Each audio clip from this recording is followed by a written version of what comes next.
Tuhan,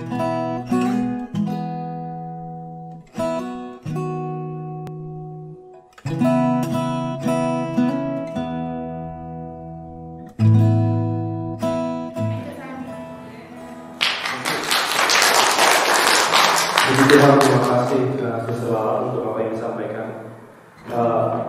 Sangat menarik apa yang Saudara sampaikan. Itu semua berbicara buat kita semua pagi hari ini ya. Saya cuma mau kasih sedikit tambahan aja secara cepat. Tadi Lala bilang tentang mata air, ya, tentang NGD ini, tentang keselamatan, tentang buku yang Tuhan berikan buat kita semua melalui Daud, digambarkan di dalam Daud. Jadi memang betul kalau saudara pikirkan ya, waktu Daud ada di NGD itu, saya coba tadi di situ baca, Daud itu berteriak menyampaikan siapa Tuhan itu dari dalam hatinya ya. Dia berpikir bahwa siapa Tuhan di saat-saat di NGD itu, di saat-saat dia susah. Saya cuma mau berpikir kira-kira apa yang ada di pikiran Daud gitu. Daud bilang di 2 Samuel, dia bilang Tuhan itu bukit batuku, kubu pertahananku, penyelamatku, Allahku, gunung batuku, keselamatanku. Itu semua keluar dari pikiran dia tentang siapa Tuhan buat dia dari semua pengalaman hidupnya yang ada di NGD. Mungkin saya berpikir mungkin Daud waktu itu ingat waktu dia masa muda, waktu berhadapan dengan Goliat juga mungkin dia keluar di situ. Jadi di saat apapun Daud kayak flashback kembali apa yang sudah Tuhan lakukan dalam kehidupannya. Seperti dia menggali yang tadi Mama bilang ada mata air yang keluar gitu. Nah, saya berpikir gini. Ini menarik waktu ada kebaktian di City. Ada orang berdiri di depan, dia kasih kesaksian seorang ibu. Terus dia bilang, I'm still in the pain right now. Terus dia bilang, but the pain is good for me. Terus dia bilang terakhir, now I still can enjoy my life even I'm still in pain. Dia bilang gitu. Terus saya berpikir, ini orang berkata seperti itu bukan sembarangan. Jadi dia berpikir gini, kadang-kadang orang berdiri di depan, dia sudah keluar dari masalahnya, lalu dia bersaksi kan gitu. Nah, ini ibu, dia bersaksi di saat dia dalam keadaan yang mungkin tadi yang seperti, mungkin ini sama seperti apa yang Daud alami gitu. Jadi dia di NGD itu dalam keadaan yang paling bawah, tapi dia bisa berteriak, ini ada Tuhan, gunung batuku, keselamatanku, aku tidak akan goyah. Nah, jarak yang memisahkan antara kita mengetahui firman Tuhan dan kita melakukannya itu kita berpikir sangat dekat kan. Jadi kita sudah dengar nih firman Tuhan sekarang. Apa yang sudah Lala sampaikan itu sangat baik, membantu kita kalau di saat-saat kita nanti ada dalam masalah. Cuma untuk melakukan firman itu nggak gampang. Mungkin kita berkata, iya gitu, saya dalam keadaan yang sakit saat ini, tapi saya enjoy. Mungkin dia berkata itu di depan itu, oke lah, mungkin ada adrenalin dan sebagainya. Tapi di saat dia kembali ke realitas hidupnya, mungkin itu berat. Tapi waktu ibu ini berkata seperti itu, saya berpikir, saya pengen tahu apa sih yang ada di otaknya, apa sih yang ada di alam itu sesusah apa gitu. Karena orang punya pengalaman hidup berbeda-beda kan. To handle the problem itu kan beda-beda gitu. Ada yang kuat, ada yang dia simpan sendiri, ada yang dia sharingkan dan lain sebagainya. Cuman to handle that kind of things itu butuh kekuatan dari dalam gitu. Kalau dia nggak kuat mungkin dia bisa sharing terus dia dapat support dari luar. Oh, orang kira-kira kalau ada masalah ini dia bilang apa gitu. Dia cari support dari luar. Tapi ada orang yang diam, dia tahan sendiri, dia tahan terus dia berpikir dia dapat dari mana kekuatan itu. Nah, ini yang saya bilang, kalau kita mendengar firman Tuhan terus kita melakukannya, itu ada kekuatan dari dalam sebenarnya. Kita sanggup untuk bisa melakukan firman ini. Tadi Daud sebagai contohnya gitu. Akhirnya dia ambil kekuatan dari dalam. Dia raja, dia punya pasukan dan lain sebagainya. Mungkin dia bisa suruh pasukannya. Tapi ada kekuatan Daud dari dalam. Nah, kita tahu semua firman Tuhan, ya. Kita tahu semua firman Tuhan dan kita puas gitu. Kalau dengar firman Tuhan puas gitu. Oh, terima kasih Tuhan menjadi kekuatan buat saya di hari ini. Tapi kalau kita kembali ke realitas kita, apakah firman Tuhan yang tadi baru kita dengar ini punya pengaruh banyak enggak? Nah, pengaruh banyaknya bukan di saat kita senang gitu loh. Tapi di saat kita susah, firman itu bisa keluar enggak? Firman itu bisa jadi dasar keputusan kita enggak? Nah, itu susah. Karena apa? Itu butuh suatu keputusan, butuh suatu pengalaman, butuh suatu reaksi yang benar. Nah, firman Tuhan bilang Aku akan menggoncangkan bumi. Ya, ini kita dengar berkali-kali. Tetapi waktu semua itu digoncangkan, dibilang biar tinggal tetap yang tidak tergoncangkan. Apa itu? Kerajaannya. Ya, kita udah dengerin berkali-kali di Ibrani 12. Jadi Tuhan ada goncangan terjadi. Nah, goncangan ini sudah jangan berpikir hanya seperti goncangan secara fisik kayak gempa dan lain sebagainya. Tapi dalam setiap kehidupan manusia ada goncangan-goncangan. Ya kan? Kita tahu mungkin kita mungkin introvert, kita nggak cerita ada goncangan kita, cuma kita bisa lah kita handle. Tapi semua pasti punya goncangan. Nah, semua goncangan itu yang terjadi cuma mau reveal siapa sih kita ini sebenarnya. Seperti apa kita ini di depan suami kita, di depan istri kita, di depan anak-anak, di depan jemaat. Gimana kita kuat handle semua apa yang terjadi dalam nanti ada goncangan itu. Nah, saudara tahukah saudara, kembali. Tahukah saudara, kalau kita saya mau coba review apa yang ada di pikiran kita saat ini. Waktu saudara berpikir semua yang ada di sini, kita ada punya dua pikiran. Yang pertama itu alam bawah sadar, kita bilang subconscious mind. Ada yang dibilang alam sadar. Nah, apa yang sekarang ada di pikiran saudara semua ini alam sadar kita nih. Saudara akan berpikir, aduh, lama banget berbanyak misalnya. Aduh, lapar nih saya, gitu, habis saya mau makan. Itu semua di alam sadar kita nih sekarang. Karena itu yang straight away kita pikirin saat ini. Tapi, saudara harus tahu ada yang namanya subconscious mind, itu lebih besar. Itu seperti mata air tadi yang ada dalam kehidupan kita ini gede banget, mungkin 90% dalam hidup kita. Nah, itu akan keluar kalau saudara menghadapi yang namanya masalah, yang namanya tantangan, masalah hubungan. Misalnya kita dapat tiba-tiba kita di pekerjaan kita ada masalah, mungkin kita ada pengurangan pegawai dan lain sebagainya. Itu masalah besar kan. Kalau buat orang yang sebagai suami atau istri yang mengalami anak-anak yang susah diatur, dia harus tanggung jawab sama anak-anaknya, itu masalah. Nah, itu masalahnya. Waktu ada itu keluar, saudara nggak ambil keputusan dari sekarang yang pikiran ini, tapi sudah ambil keputusan dari yang subconscious itu, yang saudara terima semua firman Tuhan, informasi apa semua itu mulai keluar.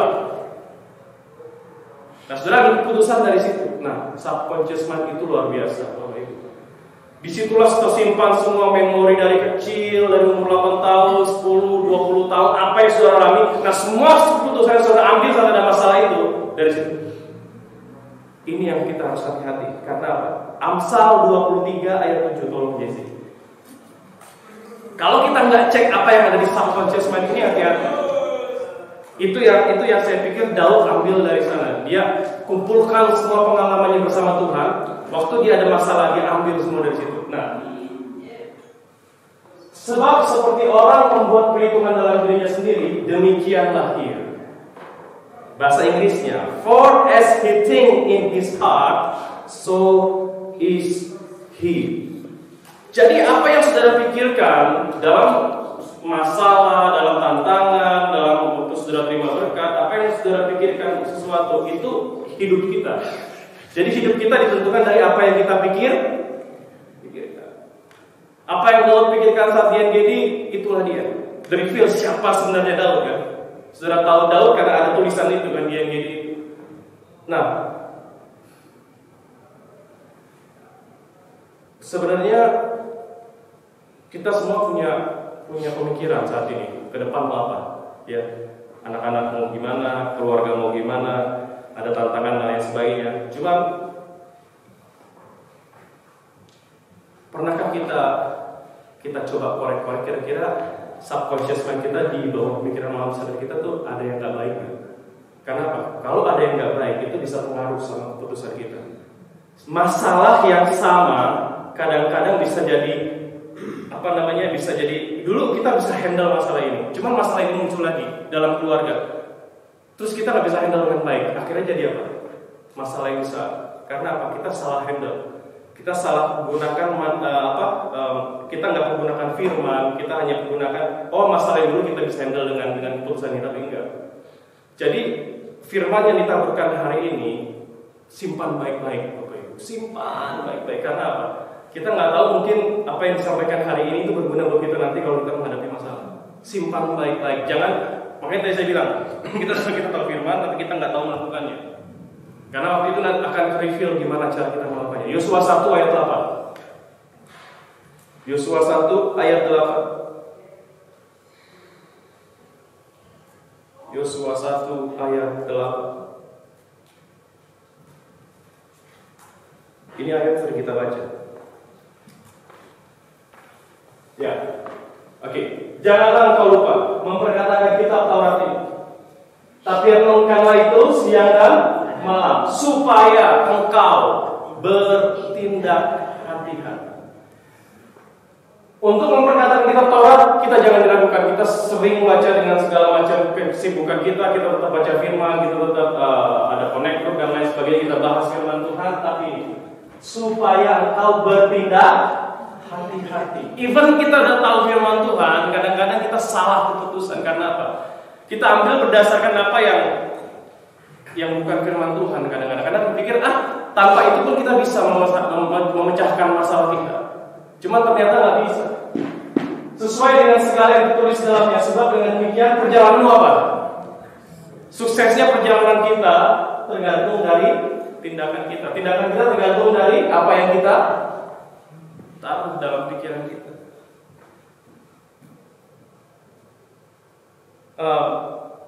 Kita suka gitu detox tubuh kita yang racun-racunnya keluar, ya kan? Dengan minum lemon lah, minum makan honey lah, yang pokoknya keluar racun-racun keluar. Anyway, waktu kita tidur tanpa saudara melakukan apapun, itu tubuh kita kan detox sendiri kan, ada sistemnya.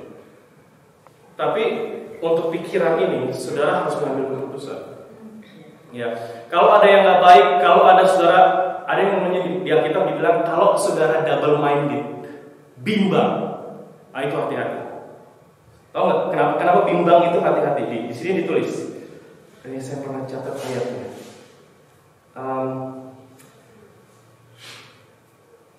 Sebentar ya. Ada yang tahu ayatnya? Kalau kita bimbang itu seperti kita nggak akan mendapat apa-apa. Oke, Yakobus 1 ayat 6. Nah, banyak orang sekarang dalam kebimbangan. Karena di berita ditulis ini pasti nggak semua akan naik, interest akan mahal, Australia akan ada resesi dan lain sebagainya, penyakit belum berhenti dan lain sebagainya. Akhirnya kita mulai bimbang. Hendaklah ia memintanya dalam iman dan sama sekali janganlah bimbang janganlah bimbang sebab orang yang bimbang sama dengan gelombang laut yang diomongkan siang kemari oleh angin. Ayat selanjutnya, ayat yang ke-7. Nah ini, janganlah mengira bahwa ia menerima sesuatu dari Tuhan. Dan ayat ke-8, sebab orang yang mendua hati tidak akan tenang dalam hidupnya. Gak enak loh, hidup nggak tenang tuh gak enak banget. Hidup nggak tenang itu semua apa yang dalam pikiran kita mengambil keputusan salah, berpikir salah, apa yang ada di pikiran kita negatif, yang keluar dari mulut negatif. Karena apa? Kita nggak tenang. Kenapa kita nggak tenang? Karena kita bimbang. Kenapa kita bimbang? Dibilang karena kita nggak mempercayai apa yang kita imani. Loh, banyak loh orang di gereja duduk dengan firman Tuhan, tapi dia nggak percaya apa yang disampaikan. Dia bilang amin amin amin, tapi waktu ada masalah, is it really itu bisa tolong saya? Reaksi saudara terhadap firman itu ditentukan. Nah, di tempat pekerjaan yang baru, ada banyak hal baru yang saya belajar gitu. Seperti ini, kalau kita dihadapi dalam masalah nih, tiba-tiba ada orang ada masalah, terutama anak-anak muda. Nih belajar gini. Nah, hati-hati sama anak-anak muda. Karena kenapa? Anak-anak muda itu bukannya mereka kadang-kadang kita pikir anak muda nggak sopan kan? Kadang-kadang kita pikir anak muda tim itu rebellious team gitu. Umur LJ, JC nanti akan ngalah, pasti Ivan sama Stella bisa cerita. Tapi kita diajarin cara menghadapi anak muda beda dengan mereka kuat. Mereka larinya lebih kencang, mereka punya adrenalin yang semua tuh keputusan mereka tuh yang berapi-api gitu. Nah, kita menghadapinya nggak bisa dengan equipment dan lain sebagainya, pakai ini. Karena apa? Komunikasi lebih penting dengan mereka. Nah, di otak mereka, ternyata saya bertahu, rebellionnya mereka itu, di otak mereka itu diajarnya gini. Mereka untuk jadi ada dua kan, patuh sama nggak patuh. Di otak ini terbentuknya. Tapi ternyata di umur muda itu yang keluar di otak mereka dulu, yang bertumbuh itu yang nggak patuh dulu. Jadi yang jahat-jahat dulu timbul, baru berpikir yang baik, yang mendengarkan. Oh, nasihat orang tua seperti ini, oh begini. Tapi di otak mereka itu nggak terbentuk dulu. Yang rebellious dulu terbentuk. Makanya anak teens itu kan gitu. Whatever mom. I don't know, I just want to do what I want to do. Karena itu yang keluar dulu dalam pertumbuhan otak mereka secara natural. Nanti setelah itu umur mereka bertambah baru. Bahkan kalau umur di atas 20 baru ngerti kan? Oh, salah yang dulu kita lakukan salah. Iya, karena memang bukan karena mereka rebellious, bukan. Itu natural mereka. Mereka baru tumbuh setelah rebelliousnya itu brain yang mencerna yang jahat itu baru tumbuh. Jadi mereka akan pasti begitu. Anyway, mau kita jungkir balik ya mereka begitu. Nanti mereka akan mengerti setelah. Jadi kalau kita ngadepin orang-orang seperti ini nggak bisa dengan tambah kita teriak-teriakin, kita marah-marahin, nggak bisa. Malah mereka lebih jahat lagi. Nah, ada lagi yang begini. Kalau kita menghadapi orang-orang, ada gini. Orang kan di sini banyak orang yang sakitnya mental itu mereka bunuh diri kan. Ya. Tapi sekarang ada yang trennya begini. Mereka bunuh diri itu nggak lompat. Mereka bunuh diri itu nggak lari di depan train gitu kan. Mereka lari bunuh diri, lari ke law enforcer biar mereka ditembak. Kenapa mereka jadi liar banget di depan itu karena cuma pengen satu, tembak gua dong. Nah, kita yang mereaksi di situ harus berpikir, kalau ada masalah, kita nggak bisa langsung lompat aja terus berpikir, oh udah nih saya harus buat seperti ini. Enggak. You have to slow down, step back, berpikir ini orang kenapa? Karena kalau kita selesaikan dengan equipment kita berpikir, loh, kok kamu bunuh orang? Tapi kan bukan, karena apa? Karena orang ini minta dibunuh. Makanya berpikir, hei hati-hati. Semua berdasarkan pikiran. Kalau kita ngomong sama anak-anak, semua berdasarkan kita pahami pikiran mereka, sama kita memahami pikiran itu. Makanya diisi dengan firman. Nah, ini firman buat anak-anak muda. Gimana kita cara menghadapi anak-anak? Dibilang seperti ini. Oke. Saya temukan satu ayat yang luar biasa. Nah, Amsal 22 ayat 6. Amsal 22 ayat 6. Didiklah orang muda menurut jalan yang patut baginya, maka pada masa tuanya ia tidak akan menyimpang daripada.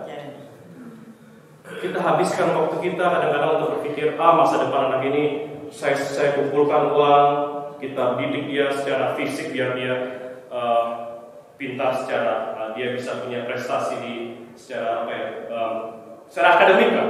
Kita kan maunya anak-anak itu kan pintar, wah dia dapat juara satu ini, juara satu di sana, juara satu di sini, pintar. Tapi ada satu, kita didik pemikiran mereka. Karena ini, didik orang muda menurut jalan yang patut baginya. Kadang-kadang kita lupa didik mereka secara rohani. Karena apa? Itu long run-nya lebih bagus dari hanya didik secara akademik. Spiritual emotion mereka, spiritual quotient mereka harus kuat. 1 Timotius 4 ayat 8. Ini nggak buat anak muda juga sih, mungkin ini buat kita semua juga, saya percaya. Latihan badani terbatas gunanya, tetapi ibadah itu berguna dalam segala hal karena mengandung janji baik untuk hidup ini maupun untuk hidup yang akan datang. 1 Timotius 4 ayat 8. Jadi buat kita semua saat ini, kita akan selesai di sini. Mintalah hikmat dari Tuhan untuk didik diri sendiri, untuk didik keluarga, untuk didik anak-anak. Karena apa? Long run-nya, semua yang ada di subconscious mind kita itu penting. Ya, lapar, haus, krisis ekonomi dan lain sebagainya itu kita hadapi sekarang. Tapi di bawah semuanya ini, di dalam kita nggak ada yang mengerti. Even suami istri nggak tahu kan apa yang ada di pikiran kita. Itu penting banget. Penting banget buat anak-anak kita juga.